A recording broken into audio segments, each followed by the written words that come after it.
So our topic today is generosity.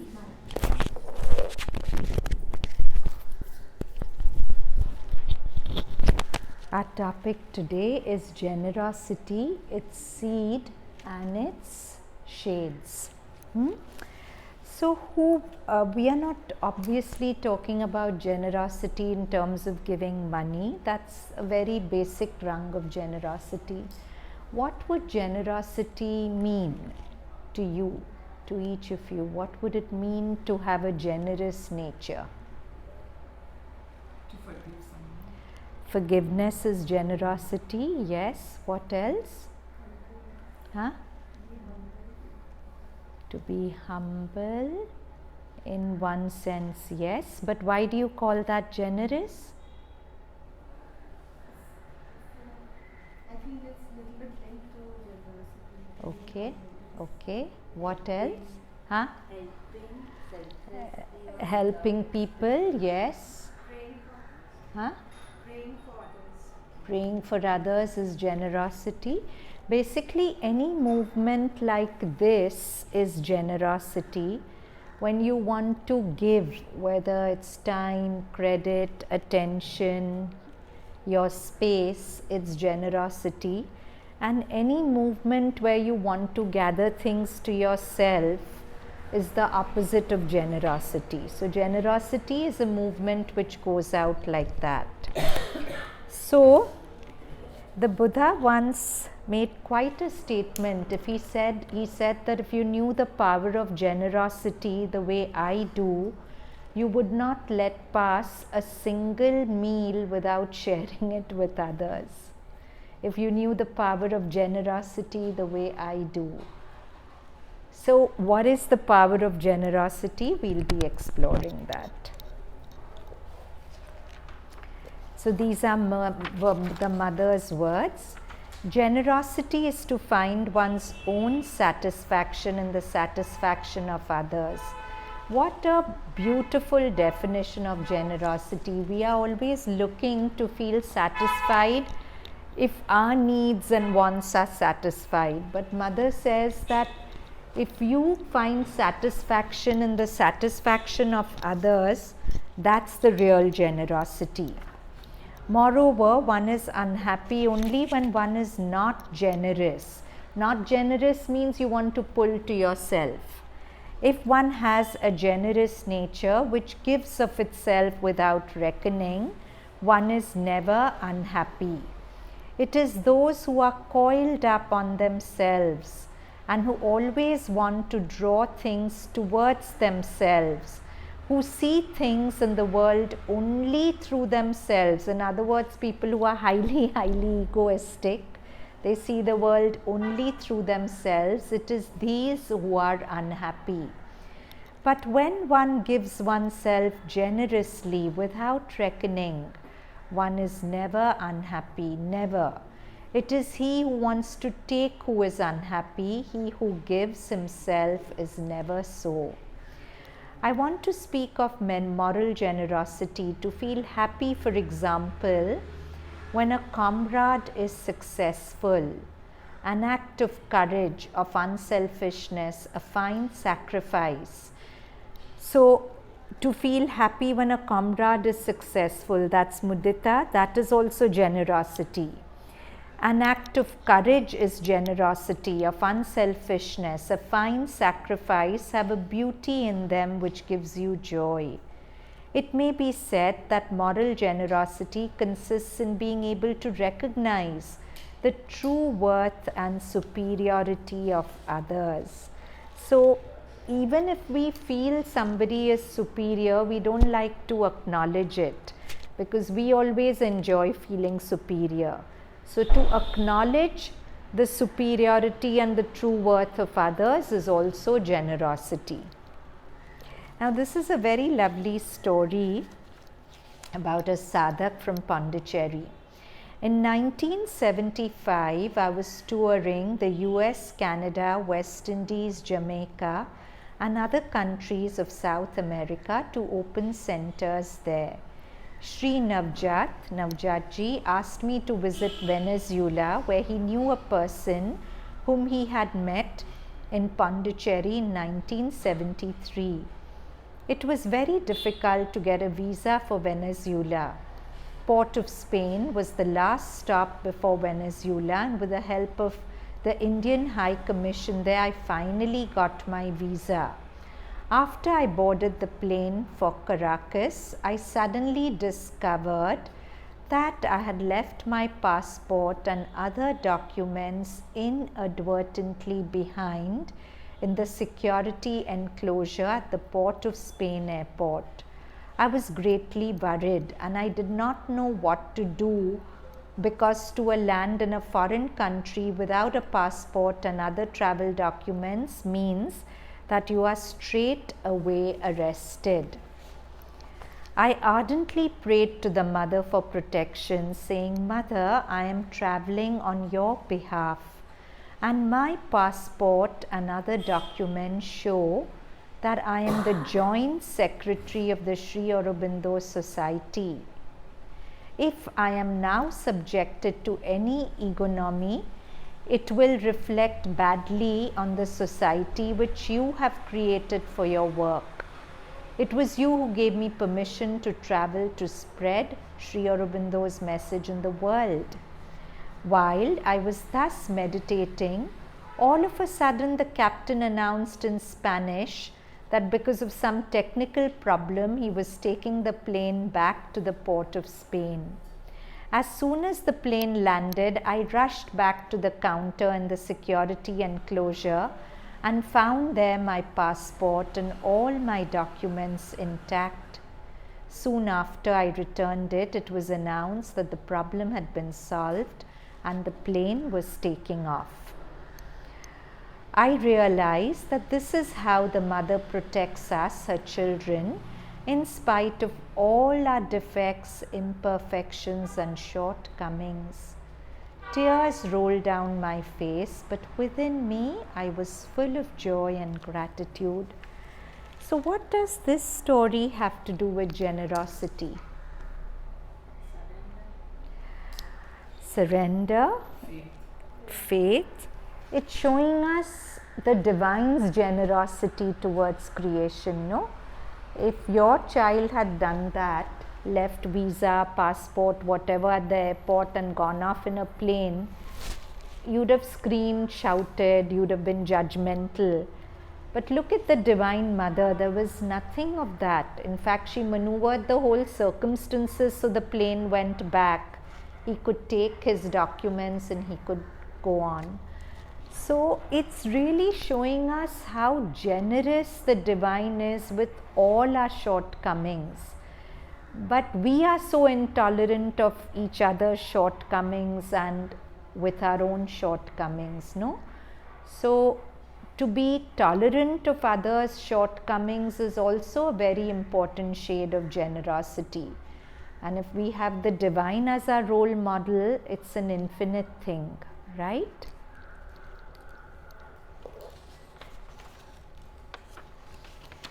Now, generosity, its seed. What's the source of generosity?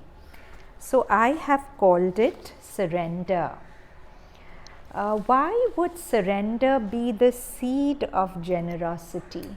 What is the link between surrender and generosity?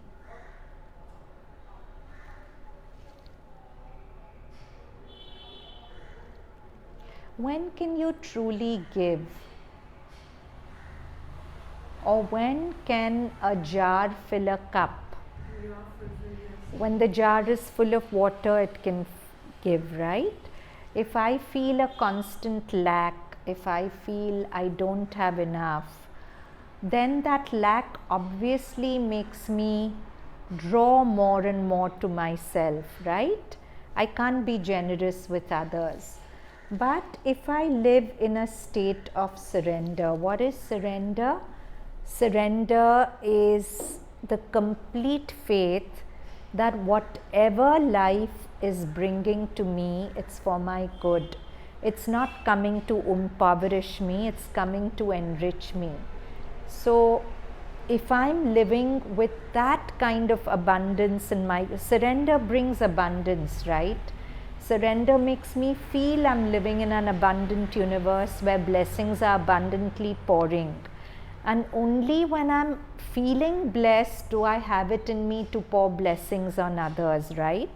Otherwise, I feel so poor that every prayer, every wish is really for my well-being because I'm not feeling well. But if I live in a state of surrender, then naturally, because I feel looked after, I'm happy to give of myself without being defensive, right? So the seed of generosity or the source of generosity is surrender. These are Michael Singer's words. Every day we give precedence to our mind's thoughts over the reality unfolding before us. We regularly say things like, it better not rain today because I'm going camping, or I better get that raise because I really need the money. Notice that these bold claims about what should and shouldn't be happening are not based on scientific evidence. They are based solely on personal preferences made up in our minds. Without realizing it, we do this with everything in our lives. It's as though we actually believe that the world around us is supposed to manifest in accordance to our own likes and dislikes. If it doesn't, surely something is very wrong. This is an extremely difficult way to live, and it is the reason we feel that we are always struggling with life. Nonetheless, it is also true that we are not powerless in the face of events unfolding around us. We have been gifted with the power of will. From deep inside, if we can determine how we want something to be and apply the power of our minds, hearts, and bodies in an attempt to make the outside world conform. But this puts us in a constant battle of our way versus the way it would be without our intervention. So we are always fighting life, no? I don't like this, I'm trying to change it. The battle between individual will and the reality of life unfolding around us ends up consuming our lives. When we win the battle, we are happy and relaxed. When we don't, we are disturbed and stressed, right? If we get things to go the way we want to, we are happy and relaxed. If not, we are disturbed and stressed. Since most of us only feel good when things are going our way, we are constantly attempting to control everything in our lives. The question is, does it have to be this way? There is so much evidence that life does quite well on its own. The planets stay in orbit, tiny seeds grow into giant trees, weather patterns have kept forests across the globe watered for millions of years, and a single fertilized cell grows into a beautiful baby. We are not doing any of these things as conscious acts of will. They are all being done by the incomprehensible perfection of life itself. All these amazing events and countless more are being carried out by forces of life that have been around for billions of years. The very same forces of life that we are consciously pitting our will against on a daily basis. If the natural unfolding of the process of life can create and take care of the entire universe, is it really reasonable for us to assume that nothing good will happen unless we force it to? It is an exploration of this intriguing question that this is devoted to. How can there be possibly more important question if life can manifest the DNA molecule on its own, not to mention create the human brain? How is it that we feel we have to control everything on our own? There must be another, more sane way to approach life. For example, what would happen if we respected the flow of life and used our free will to participate in what's unfolding instead of fighting it? what would be the quality of life that unfolds? Would it just be random events with no ordering or meaning? Or would the same perfection of order and meaning that manifests in the rest of the universe manifest in everyday life around us? What we have here is the basis of an amazing experiment. At the heart of the experiment is a simple question. Am I better off making up an alternate reality in my mind and then fighting with reality to make it be my way? So I've made up a reality in my mind which tells me that I will be happy if XYZ conditions are satisfied. But there's no scientific evidence or ontological evidence to prove that your model of happiness is true. That even if XYZ conditions were to be satisfied, you would really be happy. So you've created a model of reality in your mind and you want to impose it on life.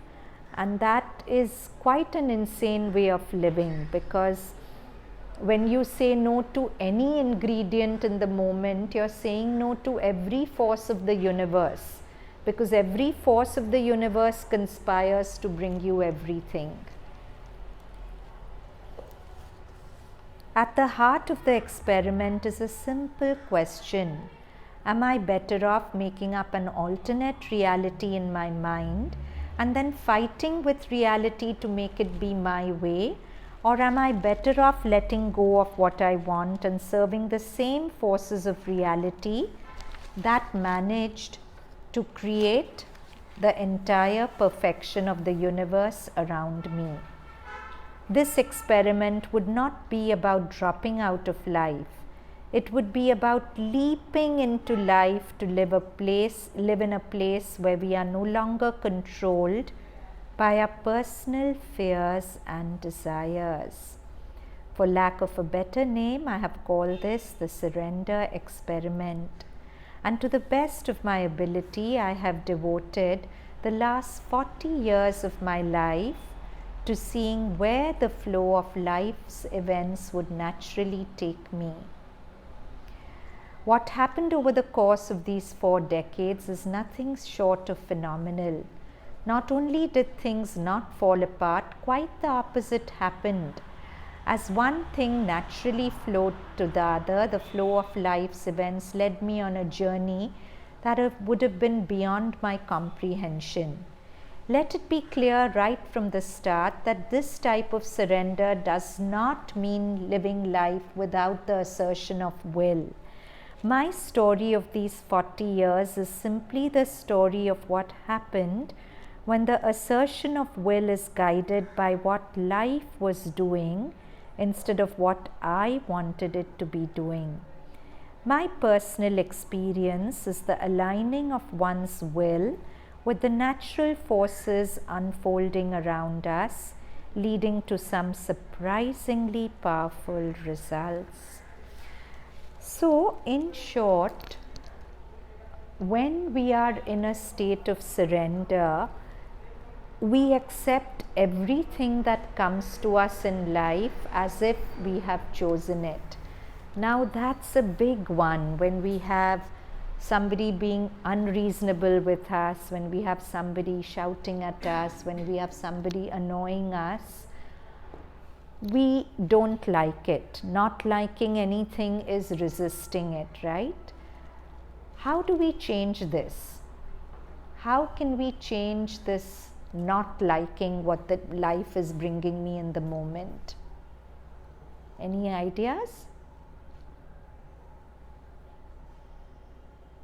Not expecting something from. So when will it be possible to not expect?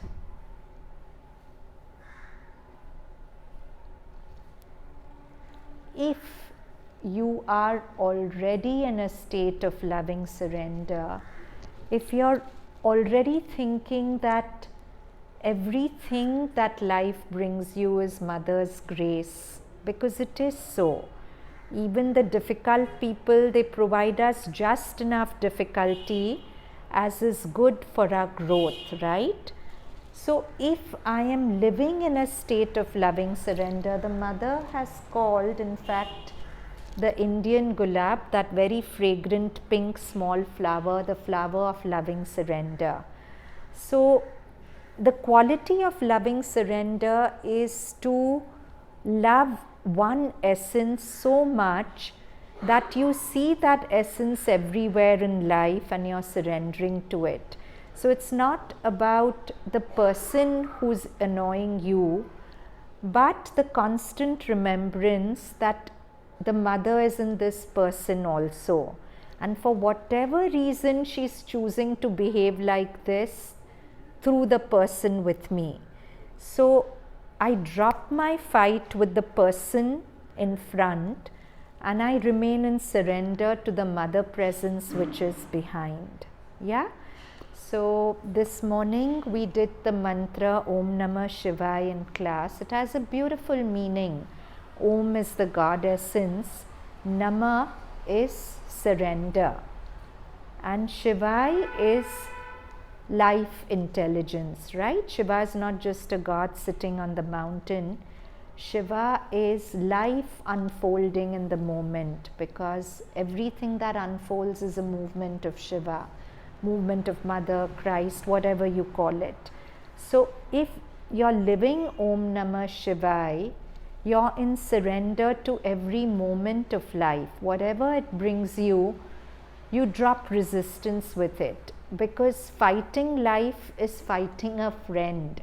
You fight enemies, right? But life is really your friend, however it comes to you. So there is really no need to fight a friend. So that is the heart of loving surrender. So as we do this mantra, let's actually try and practice this. So think of something that annoyed you today, yesterday, last week.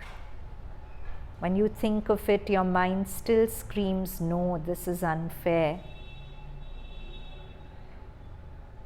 See that person and see Mother smiling in that person's heart.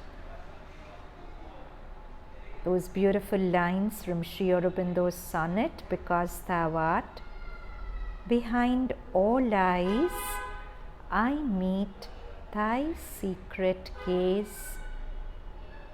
Can I look for Mother's eyes looking at me through the eyes of this person? And when I chant Om Namah Shivaya, surrendering to however Mother through this person comes to me without a fight. Om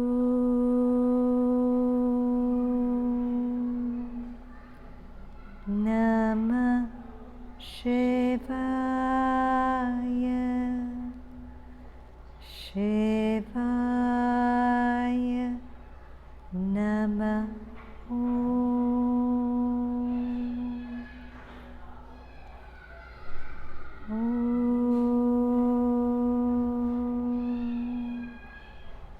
Namah Shivaya, Shivaya Namah.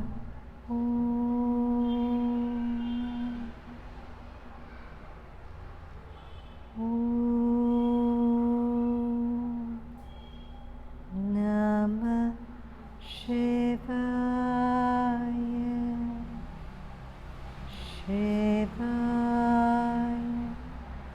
Namah.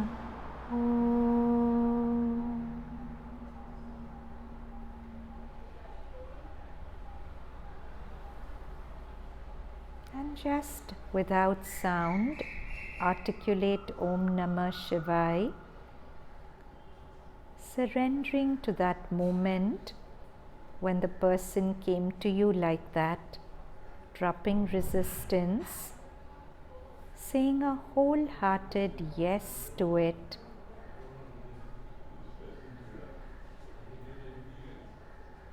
That yes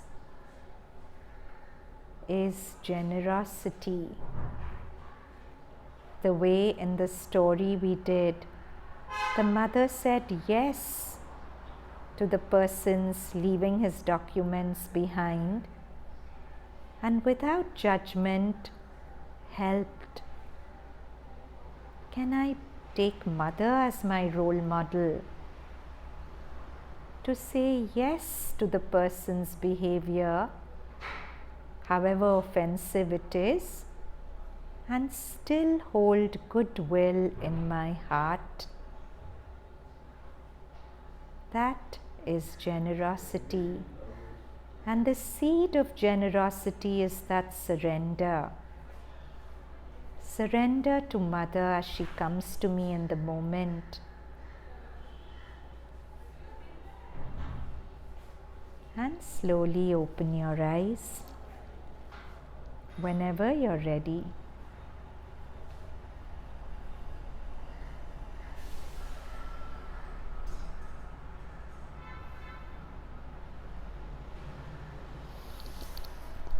Anything to share? Any questions? Okay, so we continue. How does surrender, what we just read, come into play when I have to choose between two choices that I have? This is what comes to me, surrender, yes. Yes. So that is unfolding of the mother's grace on that. So I don't So when resist you have to make a decision and you can't decide, the best is to pray to the mother and then wait. If you have the choice of waiting or sleeping over it, wait, it will come to you. If you don't have a choice, if you have to make the decision in the moment, pray to her and act from the highest of what your mind guides you to, and she'll guide you through your mind. So there we have to use our own mind. Mother never says not to use our mind. We have to use our mind, but not the mind to make unnecessary judgments. You understand? See, the mind has to organize, decide, whatever. But very often the mind just gets into an inner dialogue. This is bad, that is bad, how dare she, how. That we can surrender. But that mind will have its own will, its own desires, its own preferences. Right. So we go So, according to that. so we don't have a choice. Till we are free of the ego, we'll have that. But at every moment of decision, we call the mother that I'm acting from what seems good to me, but I'm surrendering it to your will, yet let your will act through my mind also. So now this is Janina from A Captive of Her Love. Janina was in the ashram when the mother was in her body. So Janina says, during darshan this morning, she showed me what is a kind of knack in the process of surrender. I have nothing to give ever, but every time my act of self-giving is sufficiently strong, she gives and acts in me and through me. I have nothing to give, mother, but every time my act of self-giving is sufficiently strong, she gives and acts in me and through me. It is like a rhythm, a movement in me to her, a movement of her in me. And the moment I think of giving or want to give, the contact is lost. It's a real school exercise, a school of divine living. It is here. I often feel it so. Here, my child, now this has to be learned. Go and report to me tomorrow. I'm practicing it now too, giving myself as completely as I can to her, and I feel her love flowing through me to you. She also told me this morning that the way is just to go on and on with more and more self-giving, nothing else, just more and more. Oh, there is such a great gratitude in me. How can I express it? Soon my helper will come, so now I want to prepare myself inwardly. after a time, I will probably be able to write about it with humor. So Janina is saying that real surrender is a process of self-giving, giving myself to the mother, that person who is rude to me. If I see mother in the person, I give myself to the person, right? Without judgment, without resentment, without anything else. And she says the more I give myself to the mother, the more the mother gives herself to me. And she says it's like a school in divine learning. Every day the mother is giving me more and more to learn. And I learned at today's darshan that these last days since I've came have been her direct grace at work in me. Today I was prepared that this would go on, but nothing happened. And I felt only that now she wants to work through me, with me, becoming her in all my movements and seeing her in everybody and everything. In my patient, when I wash him, I wash mother. In my helper, I feel mother's love streaming through me to her. The difference between this and what was before in Europe is that I just simply feel her in me. Her hands in mine, her head in mine, her heart in mine. And so I am becoming wider and wider, and love is streaming around me. Mother gave me this wonder of a nursing home just for me to create, and it will be something wonderfully individual, as I am also a portion of her. I am sorry I cannot write normal letters when I write to you, but this is right. Yesterday I grasped what she wanted from me. For 2 days, she is mother, what mother wanted from Janina. For 2 days already I felt from time to time as if a mountain or huge waves were coming on me and pushing me back. So mother's force sometimes almost physically pushes you back. She wants me to step back this time as completely as I can to make room for her. And I feel how foolish it is to push oneself into a place which God wants to occupy. But I grasped it with my heart rather. It was yesterday evening during the French talk for children. Among other things, she was explaining how Sri Aurobindo used to free people from an obsessing thought or illness. And she was moving her hands and fingers, showing how he just took the thought out and removed it gently. The fact of his and her almighty love became so overwhelming to me that I at last experienced that I cannot exist in God's presence. I have to annul myself just to become nothing.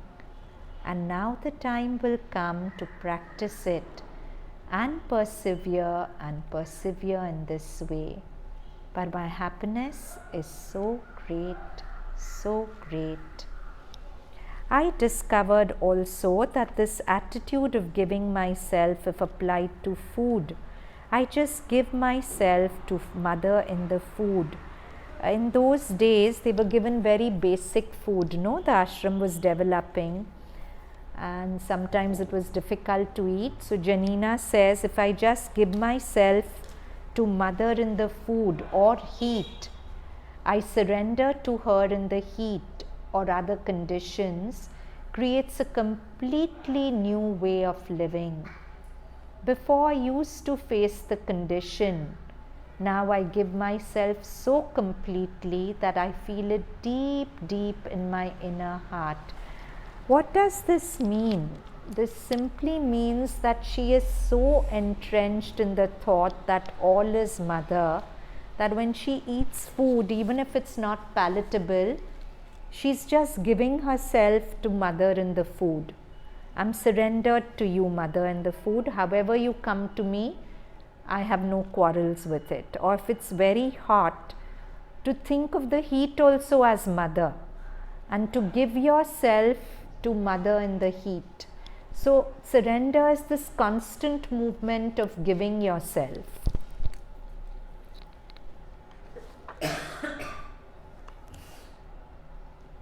Maybe this will become the general attitude. Anyway, until now it makes it possible to live in the heat and eat this food and enjoy it.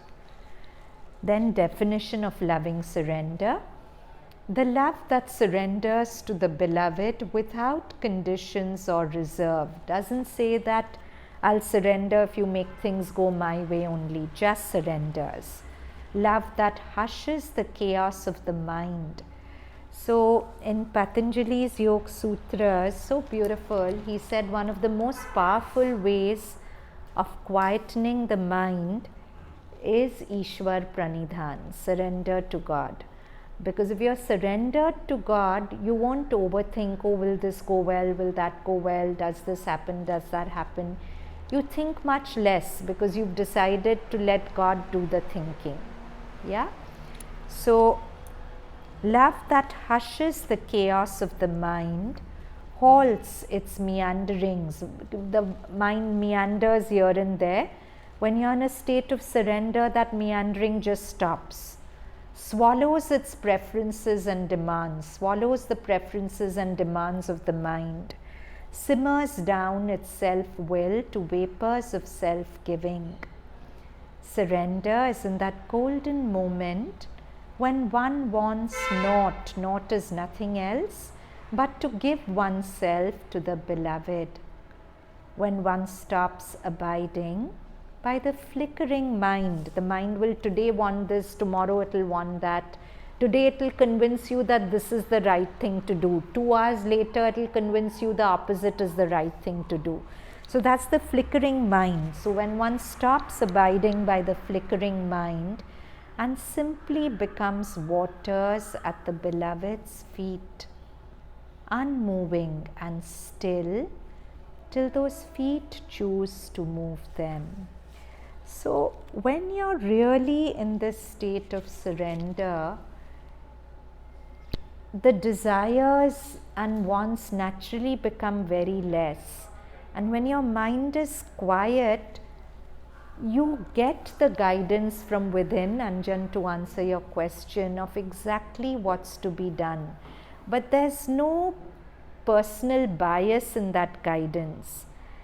For example, simple things like you are somewhere and your palate tells you you have to go there to eat breakfast. But if you're really quiet, the inner voice will tell you you don't need the breakfast there, you need to go here. And you'll just surrender to it without questions.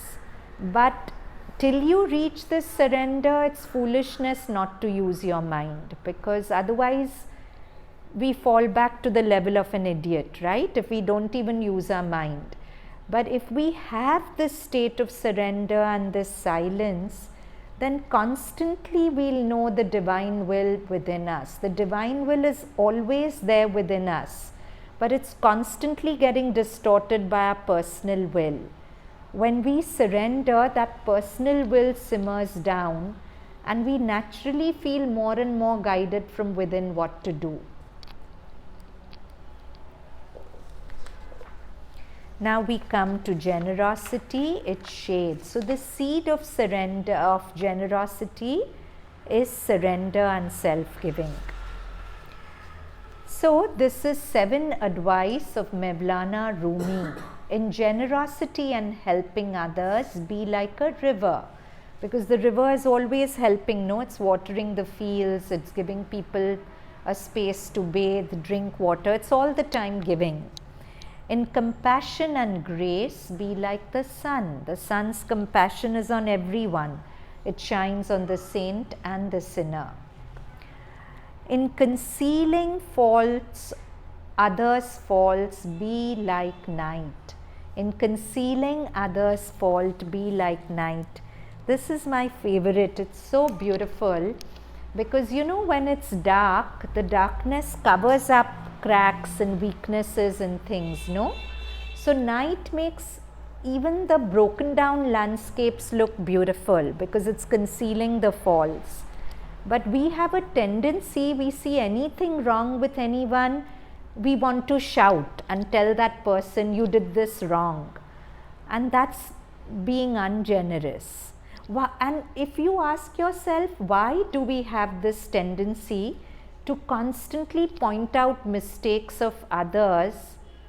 It's because of a lack in ourselves. We feel incomplete, so our misery loves company. If the other is also at fault and incomplete, somewhere in a very subconscious way, your mind will tell you that, no, I'm telling her for her own good, she should know her mistakes. But is that really the reason, or is that you're feeling slightly superior to that person in the moment of pointing out the faults? And so these are things we have to explore. And it's beautiful to remind myself, when it comes to the fault of others, let me be like the night. Let me conceal it rather than highlight it. So, Anahita, here I just have a question. So, you said, why do we do that? Why do we highlight faults of others? Because we feel small in ourselves. We feel miserable in ourselves, and we feel, chalo, she's also bad, I'm also bad, I'm solaced. Not articulated completely like that, but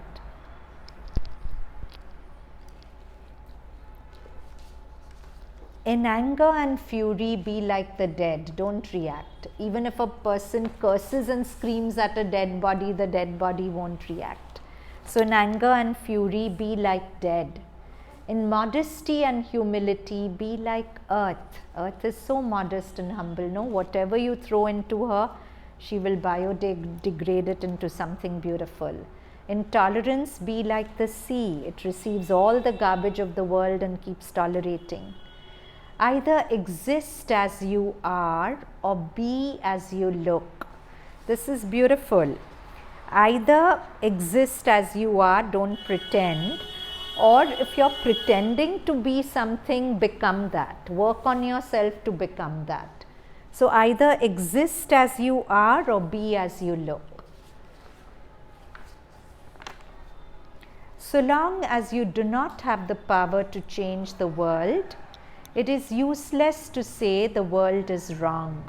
And if you abolish in yourself the things that are wrong in the world, you will see that the world will no longer be wrong. That is generosity. So generosity is also to give the person the benefit of doubt. Generosity is holding back criticism, right? You need to criticize, in that moment your mind is small, but to hold back the criticism and see every ugly caterpillar as a butterfly to come, that is generosity. So to give people benefit of doubt, to be generous in your judgment about them instead of critical, it's a very important shade of generosity.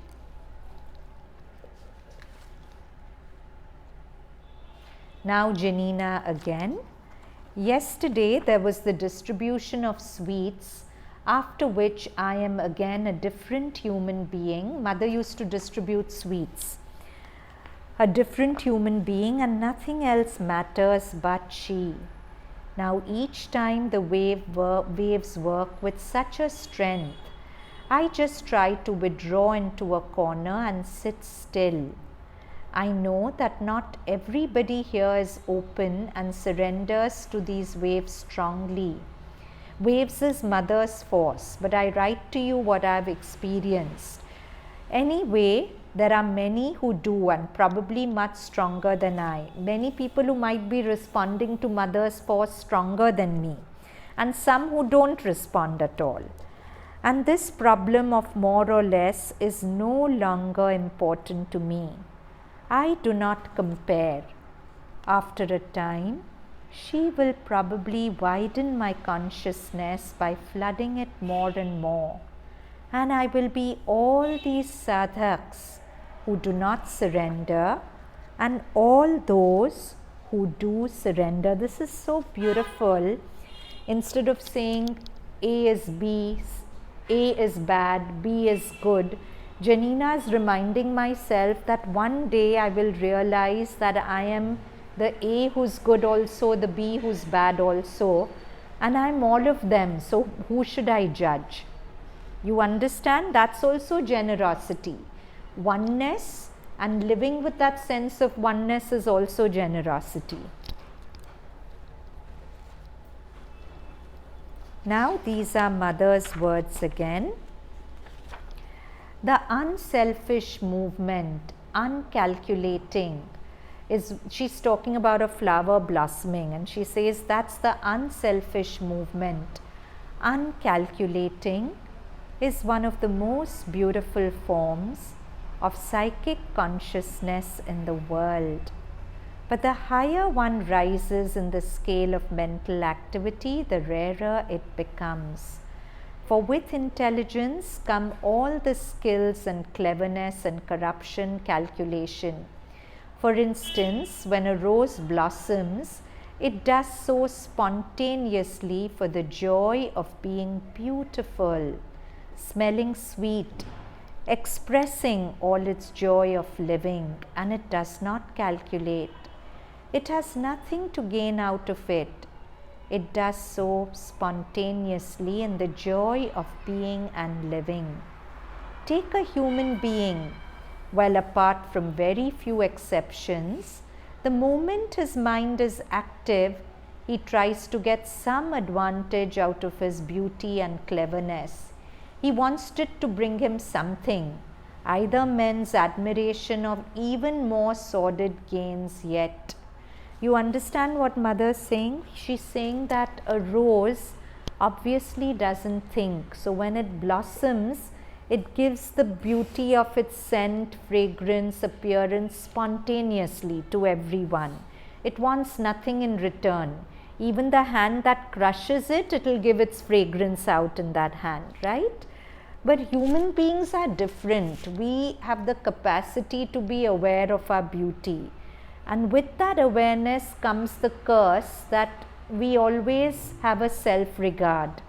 We want to get something out of being beautiful, either people's praise or our own arrogance. In our own eyes, we want to look better than others. We want something out of every strength and beautiful thing we have.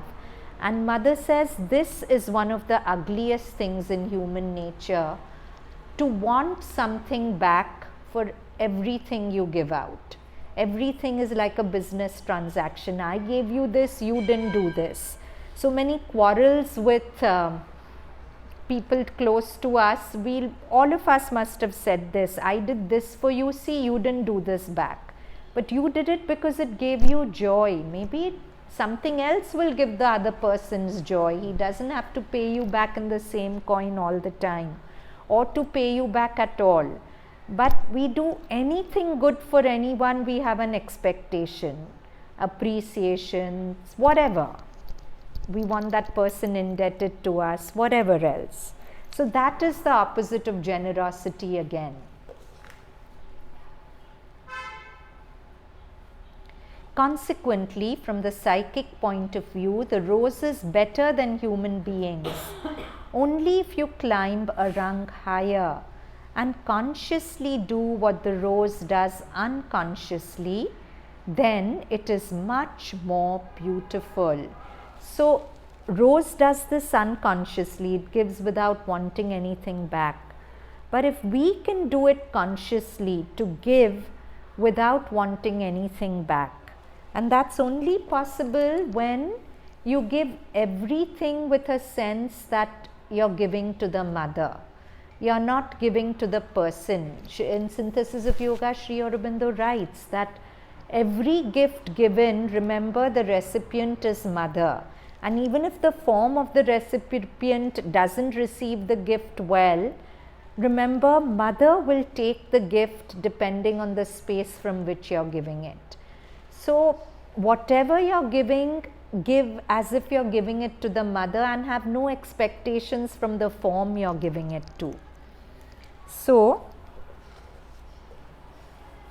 only if you climb a rung higher and consciously do what the rose does unconsciously, then it is much more beautiful. But it must be the same thing, a spontaneous flowering of beauty, uncalculating simply for the joy of being. Little children have this at times, not always. Unfortunately, under the influence of their parents and their environment, they learn to be calculating when yet very young. But this kind of wish to gain by what one has or does is truly one of the ugliest things in the world, and it is one of the most widespread, and it has become so widespread that it is almost spontaneous in man. Nothing can turn its back on divine love more totally than that wish to calculate and profit. Sri Aurobindo's words from Synthesis of Yoga: whoever the recipient, whatever the gift, it is the supreme, the eternal in things, who receives and accepts it, even if it be rejected or ignored by the immediate recipient. For the Supreme, who transcends the universe, is yet here too, however veiled in us and in the world and its happenings. He is there as the omniscient witness and receiver of all our works and our secret master. All our actions, all our efforts, even our sins and stumblings and sufferings and struggles are obscurely or consciously known to us, and seen or else unknown and in a disguise, governed in their last result by the One. All is turned towards Him in His numberless forms and offered through them to the single omnipresence. In whatever form and with whatever spirit we approach Him, in that form and with that spirit He receives the sacrifice. So we've also said that the more bound we are to our ego, to our self-regard, to my sense of I, the less generous we are. So when the ego widens to include more people, it's a process. Initially we have an identity with our family. We'll extend our boundaries for the family. Then the ego, as you proceed, it may widen to your caste. Maybe you'll do things for your community members or your country, but eventually it's Vasudeva Kutumbakam. That is, the whole world feels like my family. So then I can be generous to everyone if I sense a oneness with them all. Okay?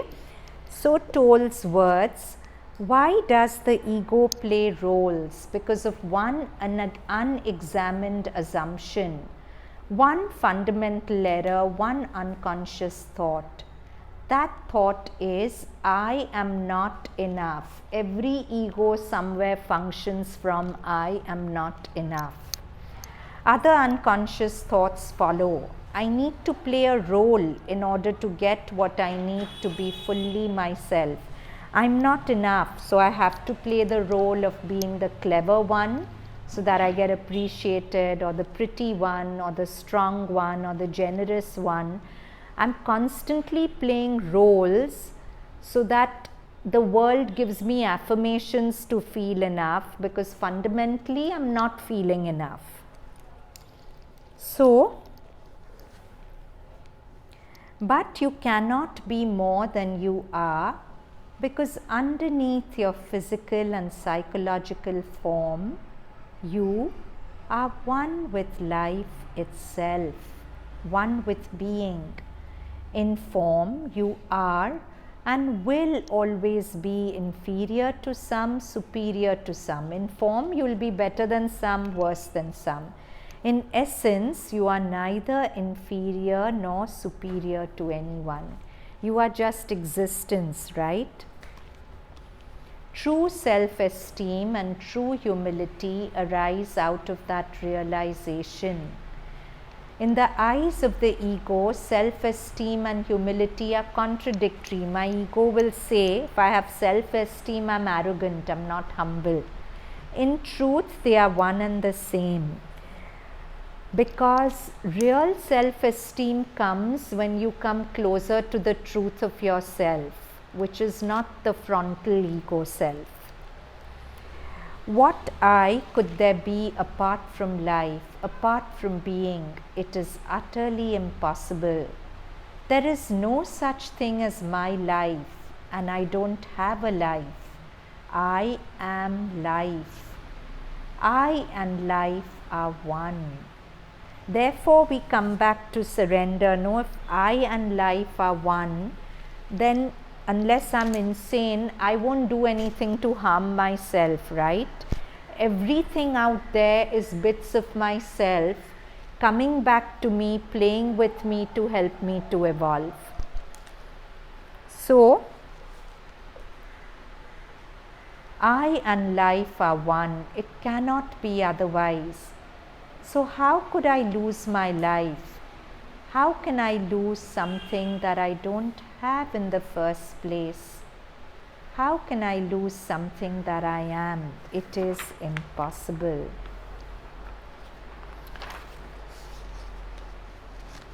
So now we come to Savitri. A reconciling wisdom looked on life. Reconciling is something that makes peace between two people. Suppose both of them are fighting, I reconcile them, I bring peace between them. So a reconciling wisdom looked on life, a wisdom that will create peace where there's conflict. It took the striving undertones of mind. The mind is always striving, fighting with this and that. So that reconciling wisdom took the striving undertones of mind and took the confused refrain of human hopes and made of them a sweet and happy call. It, that is this reconciling wisdom, lifted from an underground of pain, from subconscious pain, the inarticulate murmur of our lives. Our life is always murmuring, this is bad, this is bad. So this reconciling wisdom took this inarticulate murmur of our lives and found for it a sense illimitable.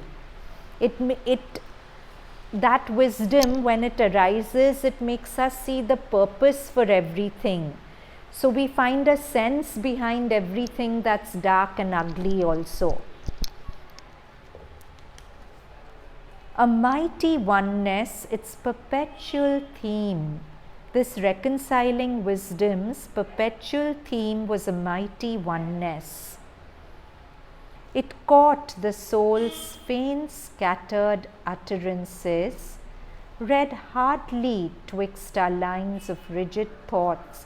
So our soul is constantly speaking to us. I said no, that the divine will is constantly guiding us from within. But it's covered up by our desires, our wants, whatever.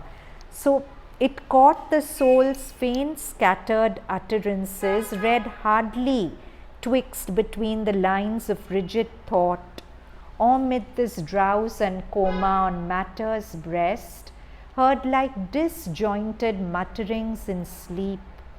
It grouped the golden links that they had lost and showed to them their divine unity, saving from the error of divided self, this deep spiritual cry in all that is. So beautiful. So all of us live with the error of the divided self. We feel separate from everyone else. So this reconciling wisdom saves us from the error, saves from the error of the divided self, the deep spiritual cry in all that is. What is aspiration? Aspiration is this deep spiritual cry to go back to what we are, to come home to our source. So this reconciling wisdom saved from the error of the divided self, the deep spiritual cry in all that is. Clear? So I'll just read this passage, just feel it in the heart, don't bother understanding it. A reconciling wisdom looked on life.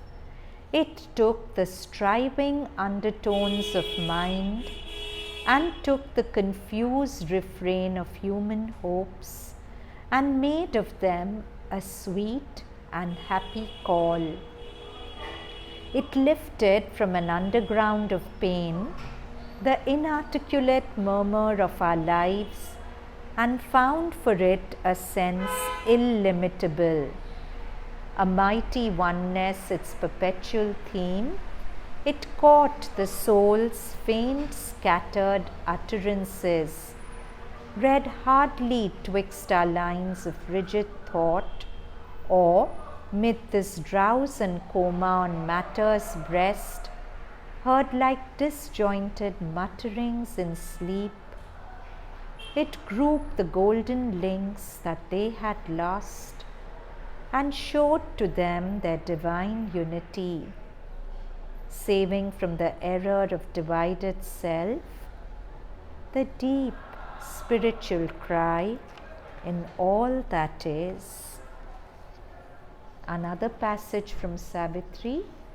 Appearance looked back to its hidden truth and made of difference oneness's smiling play.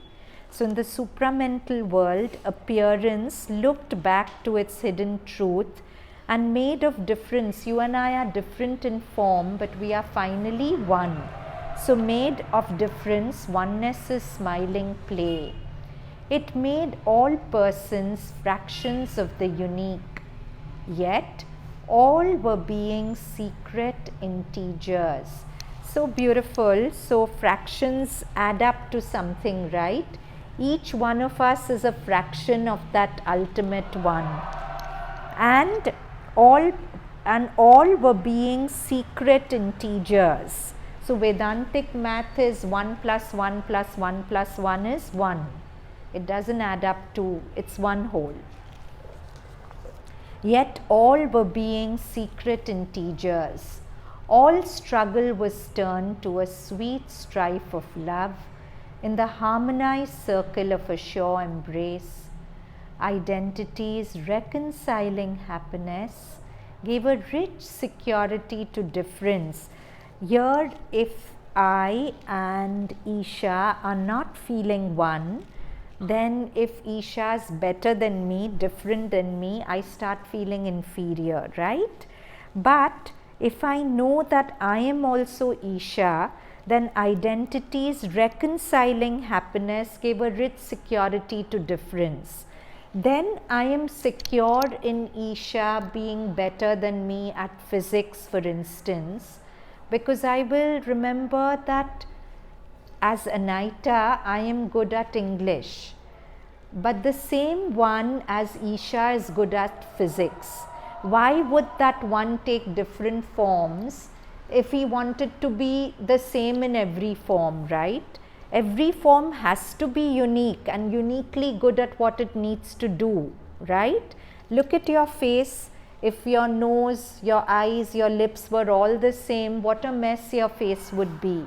Your eyes have a function, so they are shaped like this. They don't have holes in them. Your nose has a function, so it has holes. Your mouth has a function, so it's like this. So if the nose were to say I'm inferior because I'm not as red as the lips, it's silly, right? If the eyes were to say that I am inferior because I can't breathe like the nose, it's silly. Each one of us has our own function to play, and for that we are perfect.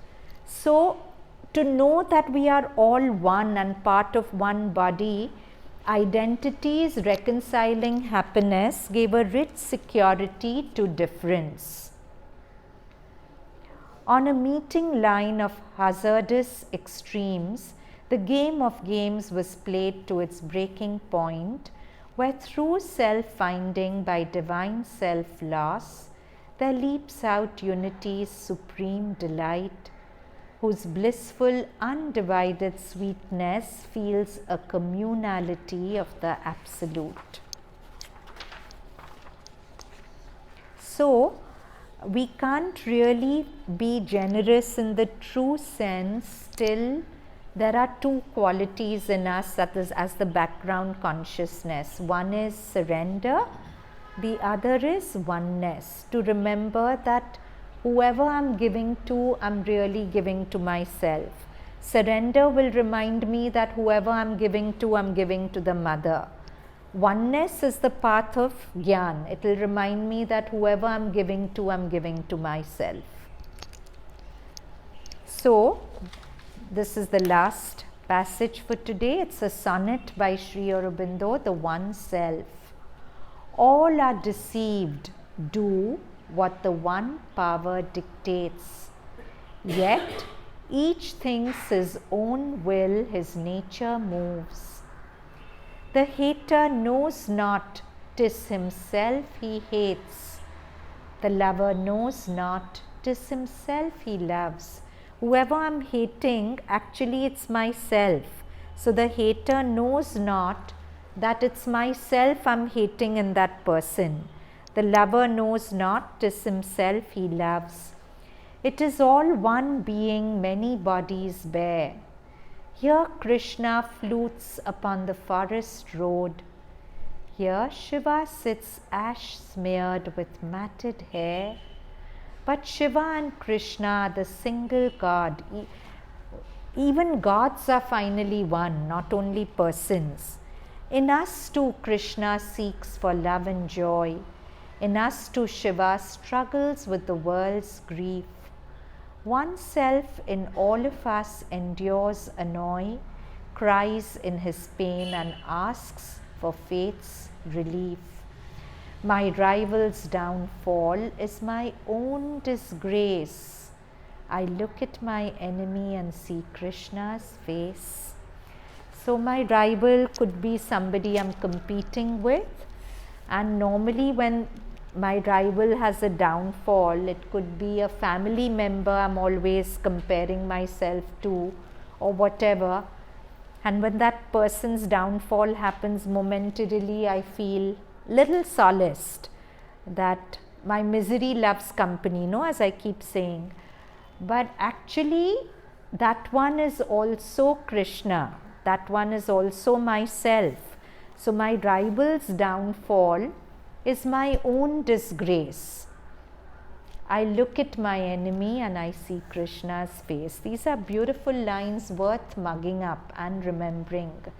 Whenever we are wishing ill for someone, however, whatever they've done for us, if ill will comes to us, that ill will first harms us, because anyone's downfall is in a way my downfall, because energetically we are so inextricably connected to everyone else that any victory in any one consciousness translates into a victory of the whole, and any defeat in any one consciousness, somewhere we all bear the brunt of it. Okay, so what do we take back from the class today? We talked about generosity, its seed. What are the two seeds of generosity? Surrender and oneness. So surrender is to live with the constant sense that I live in a friendly universe, that the universe has my back, and the life is my friend. I don't need to fight her. Whatever she brings me, if I can change it, okay. If I can't change it, let me remember Sri Aurobindo's words that in God's providence there is no evil, there is only good or good in the making.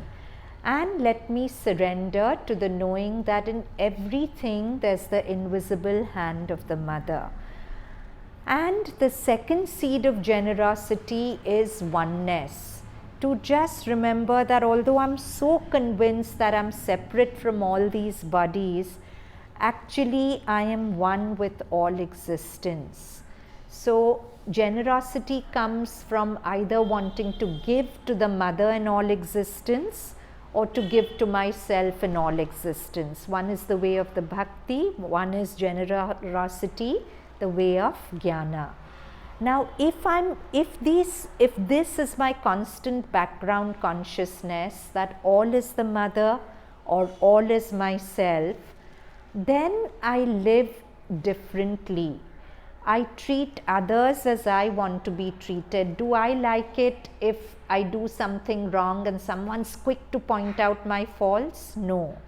So generosity is, when it comes to the fault of others, be like the night, cover it up instead of highlighting it. Generosity is to be generous with praise. Sometimes we praise in our mind, but we feel whatever, I don't need to articulate it. But I do need to articulate, because everyone's hurting so much inside from feeling not enough, right? And that one word of praise for that moment takes away that pain of the person, right? So be generous with your praise, generous with your time, generous with your judgment of people. Whenever you judge someone critically, if you give them the benefit of doubt, if you allow for a possibility that they are like this because something is bothering them or whatever, and dropping judgments is also a shade of generosity, isn't it? And basically an intention that doesn't want to hoard. Very often we hoard things because we feel if we give it away, we'll be impoverished. But we come back to what the Buddha said, if you knew the power of generosity the way I do, you would not let pass a single meal without sharing it. And it's not just food, it's ideas, it's something has worked for me. Am I generous in sharing it with others, or am I just wanting to keep it for myself? Because we human beings are very strange, no? Somewhere we almost feel that if we give it to them and they progress, we'll be left behind, isn't it? So generosity is about just giving, and then we discover what the Buddha said, that the more you give, the more the universe pours into you. If you hold it to yourself, it actually loses its energy. But the more you give, the gift actually becomes richer inside you. So these are the different shades of generosity. Chalo, we'll end with 3 ohms.